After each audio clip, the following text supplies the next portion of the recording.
ಎಲ್ಲರಿಗೂ ನಮಸ್ತೆ. ಬನ್ನಿ ಇವತ್ತಿನ ವಿಡಿಯೋ ನೋಡ್ಕೊಂಬರೋಣ. ಇವತ್ತಿನ ವಿಡಿಯೋ ಬಂದು ನಾನು 2 ಡೇಸ್ ವಿಡಿಯೋನ ಇಲ್ಲಿ ಅಪ್ಲೋಡ್ ಮಾಡಿದ್ದೀನಿ. ಫಸ್ಟ್ಗೆ ನಾನಿಲ್ಲಿ ಬೆಳಗ್ಗೆ ಬೇಗನೆ ಎದ್ದು ಹೊರಗಡೆ ಎಲ್ಲ ಕ್ಲೀನ್ ಮಾಡಿಕೊಂಡು ನೀರು ಹಾಕಿದಾದ್ಮೇಲೆ ರಂಗೋಲಿ ಹಾಕ್ತೀನಿ. ಇದನ್ನು ಡೈಲಿ ಮಾಡ್ತೀನಿ, ನಾನೇನು ಡೈಲಿ ಶೂಟ್ ಮಾಡಿಲ್ಲ.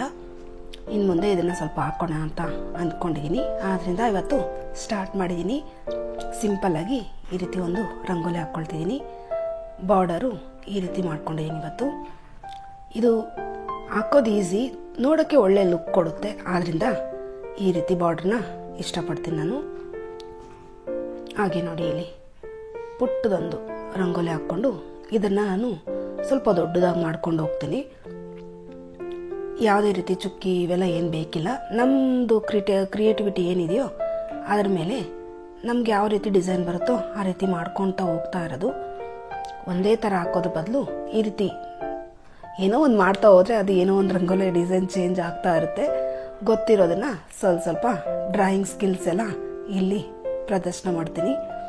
ತುಂಬಾ ಚೆನ್ನಾಗಿರುತ್ತೆ, ಚೆನ್ನಾಗಿರಲ್ಲ ಅಂತೇನಿಲ್ಲ. ಗೊತ್ತಿರೋ ಡಿಸೈನ್ಗಳನ್ನ ಸ್ವಲ್ಪ ಆ್ಯಡ್ ಮಾಡ್ಕೊಂಡು ಹೋದರೆ ನೋಡಿ ಈ ರೀತಿ ಆಯಿತು. ಸಾಕು, ಇಷ್ಟೇ ಚಿಕ್ಕದು ರಂಗೋಲಿ ಹಾಕೋದು ನಾನು. ತುಂಬ ದೊಡ್ಡದಾದ್ರೆ ಮಕ್ಕಳು ಓಡಾಡ್ಬೇಕಾದ್ರೆ ಎಲ್ಲ ಹಾಳು ಮಾಡಿಬಿಡ್ತಾರೆ. ಆದ್ದರಿಂದ ಸೆಂಟರ್ಗೂ ಹಾಕಲ್ಲ, ಒಂದು ಸೈಡ್ ಗೇಟ್ಗೆ ಈ ರೀತಿ ಗಿಡಗಳಂಟೀನಿ ಅಲ್ಲಿ ಹಾಕ್ತೀನಿ. ಯಾಕೆಂದರೆ ಅಲ್ಲಿ ತುಂಬ ಯಾರೂ ಓಡಾಡಲ್ಲ, ಆದ್ದರಿಂದ ಅಲ್ಲಿ ಹಾಕ್ತೀನಿ. ನೋಡಿ, ರಂಗೋಲಿ ಎಲ್ಲ ಹಾಕಿದಾಯಿತು. ಈಗ ಹೋಗಿ ಬ್ರೇಕ್ಫಾಸ್ಟ್ ಮಾಡೋಣ. ಇವತ್ತು ಹಲಸಿನಕಾಯಿಂದ ಒಂದು ಬ್ರೇಕ್ಫಾಸ್ಟ್ ಮಾಡೋಣ ಅಂತ ಅಂದ್ಕೊಂಡಿದ್ದೀನಿ. ಅದೇನಪ್ಪ ಅಂದರೆ ಹಲಸಿನಕಾಯಿ ಹಾಕ್ಕೊಂಡು ಒಂದು ಗ್ರೇವಿ ಮಾಡೋಣ ಅಂತ. ನಾನು ಇದೇ ಫಸ್ಟ್ ಟೈಮ್ ಮಾಡ್ತಿರೋದು. ಇದನ್ನು ಮೈದನ್ಗೆ ಯಾರೋ ಕೊಟ್ಟಿದ್ರಂತೆ, ಅವ್ರು ತೊಗೊಬಂದು ನನಗೆ ಕೊಟ್ಟೋದ್ರು ಮಾಡಿ ಅಂತ. ಇದು ಹೇಗೆ ಮಾಡಬೇಕು ಅಂದರೆ, ಯಾಕೆಂದರೆ ಹಣ್ಣೇ ಕಟ್ ಮಾಡಿದ್ರೆ ಅಷ್ಟು ಅಂಟು ಆಗ್ತೈತೆ, ಇನ್ನು ಕಾಯಿ ಕಟ್ ಮಾಡ್ಬೇಕಾದ್ರೆ ಇನ್ನು ಎಷ್ಟಾಗುತ್ತಪ್ಪ ಅಂಟು ಅಂತೇಳ್ಬಿಟ್ಟು ಕಟ್ ಮಾಡ್ತಾಯಿದ್ದೀನಿ. ಅಂಟೇನೂ ಇತ್ತು, ಎಳೆಕಾಯಿ ಆದರೂ ಈ ಹಾಲು ಬರ್ತಾನೆ ಇತ್ತು. ನಾನು ಅತ್ತೆನ ಕೇಳಿದಾಗ ಅತ್ತೆ ಹೇಳಿದ್ರು ಮೇಲ್ಗಡೆ ಬುಡಕ್ಕೆ ಒಂದು ಗೂಟು ಥರ ಒಂದು ಕೋಲು ಹೊಡಿ ಅಂತ. ಅಲ್ಲಿ ಕೋಲು ಎಲ್ಲ ಹುಡ್ಕೋದು ಅಂತ ಇನ್ನೊಂದು ಚಿಕ್ಕ ಚಾಕು ಇತ್ತಲ್ಲ, ಅದನ್ನು ಆ ಬುಡಕ್ಕೆ ಪ್ರೆಸ್ ಮಾಡಿ ಟೈಟಾಗಿ ಇಟ್ಕೊಂಡು ಈ ರೀತಿ ಎಲ್ಲ ಸಿಪ್ಪೆ ಎಲ್ಲ ತೆಕ್ಕೊಂಡ್ವಿ. ನಾನು ಟ್ರೈ ಮಾಡಿದೆ, ಬರಲಿಲ್ಲ, ಹಸ್ಬೆಂಡ್ ತೆಕ್ಕೊಟ್ರು. ಆಮೇಲೆ ಈ ರೀತಿ ಚಿಕ್ಕದಾಗಿ ಕಟ್ ಮಾಡಿಕೊಂಡೆ. ಈ ಥರ ನೀರಲ್ಲಿ ಹಾಕಿ ಕಟ್ ಮಾಡಿದ್ರೆ ಕೈಗೂ ಅಂಟಾಗಲ್ಲ, ಚೆನ್ನಾಗಿ ಕಟ್ ಆಗುತ್ತೆ. ಆದ್ದರಿಂದ ಈ ರೀತಿ ಮಾಡಿದೆ ನಾನು. ಚೆನ್ನಾಗೇ ಕಟ್ ಆಯಿತು. ಟೇಸ್ಟು ಕೂಡ ತುಂಬ ಚೆನ್ನಾಗಿ ಬಂದಿತ್ತು. ಫಸ್ಟ್ ಟೈಮೇ ಮಾಡಿದ್ರೂ ತುಂಬ ಚೆನ್ನಾಗಿತ್ತು. ಈ ರೀತಿ ಎಲ್ಲ ಕಟ್ ಮಾಡ್ಕೊಂಡಾದ್ಮೇಲೆ ಇದನ್ನು ಕುಕ್ಕರ್ಗೆ ಹಾಕಿ ಒಂದು 3 ವಿಸಿಲ್ ಕೂಗಿಸ್ಕೋಬೇಕು. ನಾನಿಲ್ಲಿ ಕುಕ್ಕರ್ಗೆ ಹಾಕಿದ್ದಾದಮೇಲೆ ಇದಕ್ಕೆ ಸ್ವಲ್ಪ ನೀರು ಹಾಕ್ಕೊಂಡಿದ್ದೀನಿ. ಇದು ಮುಳುಗೋ ಅಷ್ಟು ಹಾಕ್ಕೊಂಡಿದ್ದೀನಿ. ಜೊತೆಗೆ 1 ಸ್ಪೂನು ಅರಿಶಿನ, 1 ಸ್ಪೂನಷ್ಟು ಎಣ್ಣೆ, ಜೊತೆಗೆ ಸ್ವಲ್ಪ ಉಪ್ಪು ಹಾಕಬೇಕಿತ್ತು. ನಾನು ಉಪ್ಪು ಹಾಕಿ ಸ್ಕಿಪ್ ಆಗಿದೆ. ಇಲ್ಲಿ ಲೈಟಾಗಿ ಉಪ್ಪು ಹಾಕ್ಕೊಳ್ಳಿ, ಜಾಸ್ತಿ ಹಾಕ್ಬೇಡಿ, ಯಾಕೆಂದರೆ ಗ್ರೇವಿಗೂ ಹಾಕ್ತೀವಿ. ಇದನ್ನು ಇವಾಗ 3 ವಿಸಿಲು ಕುಕ್ಕರಲ್ಲಿ ಕೂಗಿಸ್ಕೊಳ್ತೀನಿ. ಈಗ ನನಗೆ ಗ್ರೇವಿಗೆ ಏನೇನು ಬೇಕು ಅಂತ ಮಸಾಲ ರೆಡಿ ಮಾಡ್ಕೊಳ್ಳೋಣ. ನಾನಿಲ್ಲಿ 2 ದೊಡ್ಡ ಈರುಳ್ಳಿನ ಕಟ್ ಮಾಡಿಬಿಟ್ಟು ಫ್ರೈ ಮಾಡೋಕೆ ಹಾಕ್ಕೊಳ್ತಿದ್ದೀನಿ. ಸ್ವಲ್ಪ ಗ್ರೇವಿ ಜಾಸ್ತಿ ಬೇಕಿರೋದ್ರಿಂದ 2 ಈರುಳ್ಳಿ ಹಾಕ್ಕೊಂಡಿದ್ದೀನಿ. ನೀವೇನೋ ಸ್ವಲ್ಪ ಮಾಡ್ತಿದ್ರೆ 1 ಈರುಳ್ಳಿ ಹಾಕ್ಕೊಂಡ್ರೆ ಸಾಕು.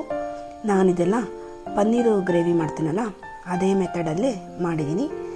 ಈ ಇದು ಈರುಳ್ಳಿ ಸ್ವಲ್ಪ ಫ್ರೈ ಆದಮೇಲೆ 1 ಗಡ್ಡೆಯಷ್ಟು ಬೆಳ್ಳುಳ್ಳಿನೂ ಹಾಕ್ಕೋಬೇಕು. ಬೆಳ್ಳುಳ್ಳಿ ಈರುಳ್ಳಿ ಎರಡೂ 1/4 ಭಾಗ ಫ್ರೈ ಆದಮೇಲೆ 1-2 ಟೊಮೊಟೊ ಹಾಕ್ಕೊಂಡು ಅದನ್ನು ಕೂಡ ಚೆನ್ನಾಗಿ ಫ್ರೈ ಮಾಡಬೇಕು. ಇದು ಸ್ವಲ್ಪ ಸಾಫ್ಟ್ ಆಗೋವರೆಗೂ ಚೆನ್ನಾಗಿ 2-3 ನಿಮಿಷ ಫ್ರೈ ಮಾಡಿ.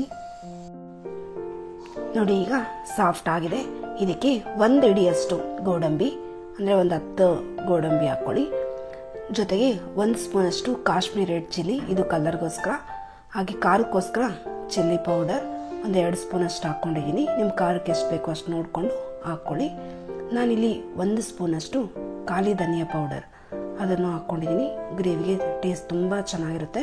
ಹಾಗೆ ನಿಮ್ಮ ಹತ್ರ ಗರಂ ಮಸಾಲ ಏನಾದರೂ ಇದ್ದರೆ 1 ಸ್ಪೂನಷ್ಟು ಹಾಕ್ಕೊಳ್ಳಿ. ನಾನಿಲ್ಲಿ ಹಾಕಿಲ್ಲ. ಇದನ್ನೆಲ್ಲ ಹಾಕಿ 1-2 ನಿಮಿಷ ಚೆನ್ನಾಗಿ ಫ್ರೈ ಮಾಡ್ಕೊಳ್ತೀನಿ. ಸ್ವಲ್ಪ ಹಸಿ ವಾಸನೆ ಎಲ್ಲ ಹೋಗಬೇಕು, ಆದ್ದರಿಂದ 1-2 ನಿಮಿಷ ಫ್ರೈ ಮಾಡಿಕೊಂಡು ಈಗ ಸ್ಟವ್ ಆಫ್ ಮಾಡ್ಕೊಂಡು ಆದಮೇಲೆ ನಾನಿಲ್ಲಿ 5-6 ಸ್ಪೂನಷ್ಟು ಕಾಯಿ ತುರಿ ಹಾಕ್ಕೊಂಡಿದ್ದೀನಿ. ಅಂದರೆ 1/2 ಹೋಳಷ್ಟು ಕಾಯಿ ತುರಿ ಹಾಕಿ ಇದನ್ನು ಕೂಡ ಚೆನ್ನಾಗಿ ಒಂದು ಸರ್ತಿ ಮಿಕ್ಸ್ ಮಾಡ್ಕೊಳ್ತೀನಿ. ಈ ಬಿಸಿ ಇದ್ದರೆ ಆ ಬಿಸಿಯಲ್ಲೇ ಇದು ಫ್ರೈ ಆಗುತ್ತೆ, ಆದ್ದರಿಂದ ಸ್ಟವ್ ಆಫ್ ಮಾಡ್ಕೊಂಡಿದ್ದೀನಿ. ಹಸಿ ಇದ್ರೇ ಚೆನ್ನಾಗಿರುತ್ತೆ ಕಾಯಿ ತುರಿ, ಆದ್ದರಿಂದ ಹಿಂಗೆ ಹಾಕ್ಕೊಂಡಿದ್ದೀನಿ. ಈಗ ಇದನ್ನು ತಣ್ಣಗಾಗಕ್ಕೆ ಸೈಡ್ಗೆ ಇಡ್ತೀನಿ. ಇದನ್ನೆಲ್ಲ ಮಿಕ್ಸಿ ಜಾರ್ಗೆ ತೆಕ್ಕೋಬೇಕು. ತಣ್ಣಗಾದ್ಮೇಲೆ ನೋಡಿ, ಈಗ ಮಿಕ್ಸಿ ಜಾರ್ಗೆ ಎಲ್ಲನೂ ಹಾಕ್ಕೊಂಡಿದ್ದೀನಿ. ಈಗ ಇದನ್ನು ಗ್ರೈಂಡ್ ಮಾಡ್ಕೊಂಬರೋಣ. ಸ್ವಲ್ಪನೇ ಬೇಕು ಅಂದರೆ ನೀರು ಹಾಕ್ಕೊಳ್ಳಿ. ನೀರು ಹಾಕ್ಕೊಂಡು ಗ್ರೈಂಡ್ ಮಾಡ್ಕೋಬೋದು. ನಾನೀಗ ಹಲಸಿನಕಾಯಿ ಎಲ್ಲ ಬೆಂದಿದ್ದಾಯಿತು. ಇದನ್ನು ಈಗ ಫಿಲ್ಟರ್ ಮಾಡ್ಕೊಂಡಿದ್ದೀನಿ. ನೋಡಿ, ಮಿಕ್ಸಿ ಜಾರಲ್ಲಿ ಇದನ್ನು ರುಬ್ಕೊಂಡು ಬಂದಿದ್ದು ಆಯಿತು. ಈಗ ಒಗ್ಗರಣೆ ಮಾಡ್ಕೊಳ್ಳೋಣ. ನಾನು ಒಗ್ಗರಣೆಗೆ ಬಾಣಲಿ ಇಟ್ಕೊಂಡು 1-2 ಸ್ಪೂನಷ್ಟು ಎಣ್ಣೆ ಹಾಕ್ಕೊಂಡಿದ್ದೀನಿ. ಸಾಸಿವೆ ಜೀರಿಗೆ ಹಾಕ್ಕೊಂಡು ಇವೆರಡು ಸಿಡಿದಾದ್ಮೇಲೆ ರುಬ್ಬಿರೋ ಅಂಥ ಈ ಮಸಾಲಾನ ಹಾಕ್ಕೊಂಡು ಚೆನ್ನಾಗಿ ಫ್ರೈ ಮಾಡ್ಕೋಬೇಕು. ನಾನು ಇದಕ್ಕೆ ಎಷ್ಟು ಬೇಕೋ ಅಷ್ಟು ನೀರು ಹಾಕ್ಕೊಂಡಿದ್ದೀನಿ. ಗ್ರೇವಿ ಸ್ವಲ್ಪ ತಿಕ್ಕಾಗಬೇಕು ಅಂದರೆ ಸ್ವಲ್ಪ ನೀರು ಹಾಕ್ಕೊಂಡು ಒಂದು 5-10 ನಿಮಿಷ ಚೆನ್ನಾಗಿ ಫ್ರೈ ಮಾಡ್ಕೋಬೇಕು. ಈ ಗ್ರೇವಿ ಚೆನ್ನಾಗಿ ಫ್ರೈ ಆದ್ರೇ ಟೇಸ್ಟ್ ತುಂಬ ಚೆನ್ನಾಗಿರೋದು. ನಾನು ಪನ್ನೀರ್ ಗ್ರೇವಿಗಾಗಲಿ ಮತ್ತು ಸೋಯಾ ಆಗಲಿ ಯಾವುದೇ ಮಾಡಿದ್ರೂ ಈ ಗ್ರೇವಿನ ಸ್ವಲ್ಪ ಚೆನ್ನಾಗಿ ಬಾಡಿಸ್ಕೊಳ್ತೀನಿ. ಆವಾಗ ಗ್ರೇವಿ ತಿಕ್ನೆಸ್ಸು ಬರುತ್ತೆ, ಟೇಸ್ಟು ಕೂಡ ತುಂಬ ಚೆನ್ನಾಗಿರುತ್ತೆ. ಇದೆಲ್ಲ ಫ್ರೈ ಮಾಡ್ಕೊಂಡಿದ್ದಾದ್ಮೇಲೆ ನಮ್ಗೆ ಎಷ್ಟು ಬೇಕೋ ಅಷ್ಟು ನೀರು ಹಾಕ್ಕೊಂಡಾದ್ರು. ಅದಾದಮೇಲೆ ಈಗ ನಾವು ಫಿಲ್ಟರ್ ಮಾಡ್ಕೊಂಡಿರೋಂಥ ಹಲಸಿನಕಾಯಿನ ಹಾಕ್ಕೋಬೇಕು.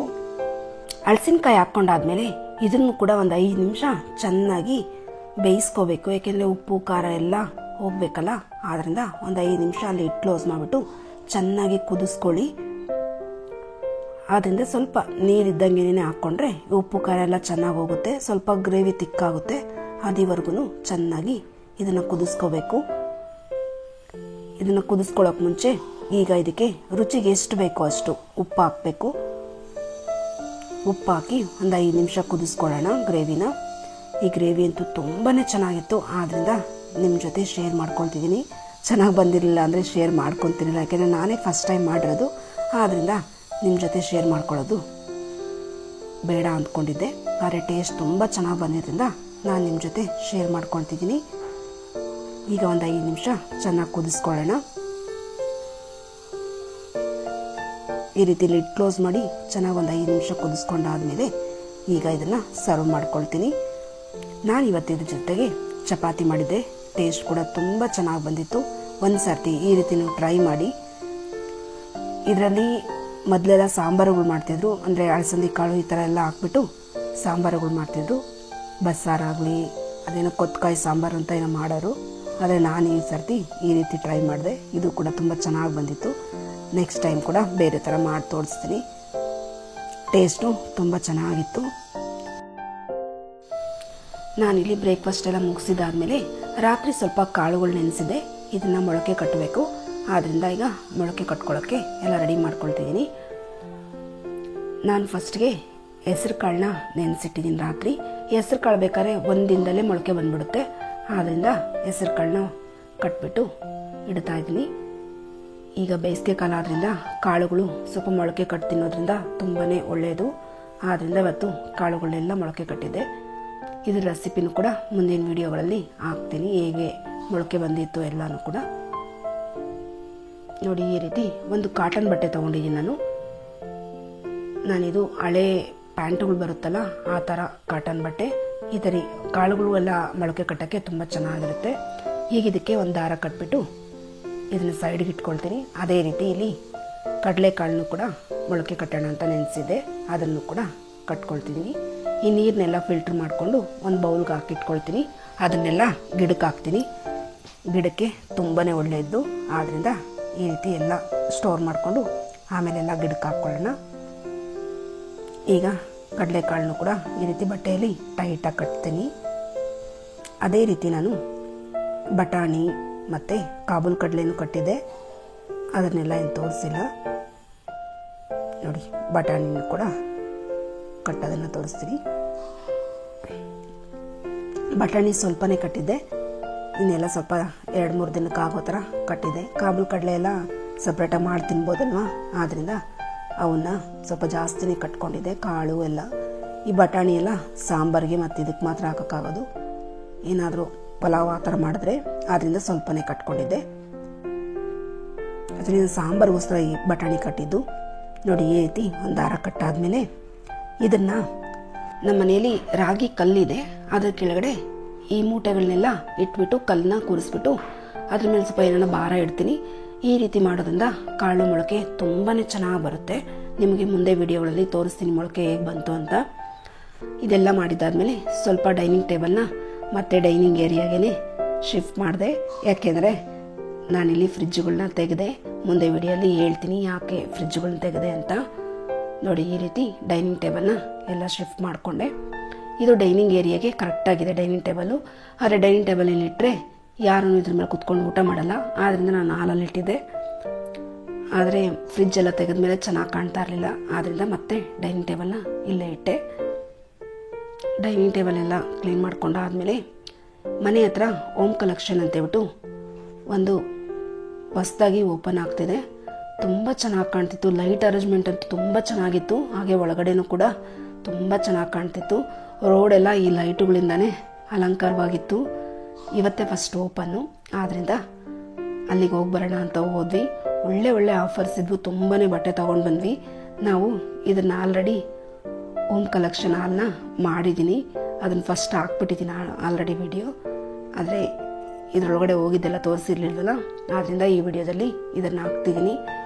ಒಳ್ಳೆ ಆಫರ್ಸ್ ಇದ್ದಾವೆ. ತುಂಬ ಚೆನ್ನಾಗಿದೆ. ಅದರಲ್ಲೂ ಮಕ್ಳಿಗಂತೂ ಡೈಲಿ ವೇರ್ಗೆ ತುಂಬ ಚೆನ್ನಾಗಿದೆ ಬಟ್ಟೆ. ನಾನು ಮಕ್ಕಳು ಎಲ್ಲರೂ ಹೋಗಿದ್ವಿ. ಇಲ್ಲಿ ಸರ ನಿಮಗೆಲ್ಲ ವೆಲ್ಕಮ್ ಮಾಡ್ತಿದ್ದಾಳೆ ಒಳಗಡೆ ಬನ್ನಿ ಅಂತ. ಏನೇನು ತಗೊಂಡೆ ಅಂತ ಆಲ್ರೆಡಿ ವಿಡಿಯೋ ಮಾಡಿ ಹಾಕಿದ್ದೀನಿ. ಅದನ್ನೇನಾದರೂ ನೋಡಿಲ್ಲ ಅಂದರೆ ಒಂದು ಸರ್ತಿ ಚೆಕ್ ಮಾಡಿ. ತುಂಬಾ ಚೆನ್ನಾಗಿದೆ. ಈಗ ನಮ್ಮ ಮನೆ ಹತ್ರ ಈ ಥರ ದೊಡ್ಡದು ಯಾವುದನ್ನು ಮಾಲ್ ಇರಲಿಲ್ಲ. ಈಗ ಇದಾದಮೇಲೆ ಬಟ್ಟೆಗಂತೂ ತುಂಬ ಈಸಿ ಆಯಿತು ಅನ್ನಿಸ್ತು. ಹಾಗೆ ಪೂಜೆ ಎಲ್ಲ ಮಾಡಿದರು. ಇವತ್ತೇ ಓಪನ್ ಆದ್ರಿಂದ ಎಷ್ಟು ಚೆನ್ನಾಗಿ ಮಾಡಿದ್ದಾರೆ ನೋಡಿ. ನಾವಿಲ್ಲೆಲ್ಲ ಬಟ್ಟೆ ತೊಗೊಂಡಾದ್ಮೇಲೆ ಹೋಗ್ಬೇಕಾದ್ರೆ ನಮಗೆ ಹೊರಗಡೆ ಪಿಂಕ್ ಸಾಲ್ಟ್ ಮತ್ತು ಬ್ಲಾಕ್ ಸಾಲ್ಟ್ ಇವೆರಡನ್ನೂ ಕೂಡ ಸಿಕ್ತು. ನಾವು ಕೂಡ ಒಂದೊಂದು kg ತೊಗೊಂಡು ಹೋದ್ವಿ. ಇದರಲ್ಲಿ ಒಳ್ಳೆ ಬೆನಿಫಿಟ್ಸ್ ಇದೆ. ಆದ್ದರಿಂದ ನಾನು ಕೂಡ ತೊಗೊಂಡೆ. ಹಾಗೆ ನನ್ನ ವಿಡಿಯೋ ಏನಾದರೂ ನಿಮ್ಗೆ ಇಷ್ಟ ಆದರೆ ದಯವಿಟ್ಟು ಚಾನಲ್ನ ಸಬ್ಸ್ಕ್ರೈಬ್ ಮಾಡ್ಕೊಳ್ಳಿ. ಲೈಕ್, ಶೇರ್, ಕಮೆಂಟ್ ಮಾಡೋದನ್ನು ದಯವಿಟ್ಟು ಮರಿಬೇಡಿ.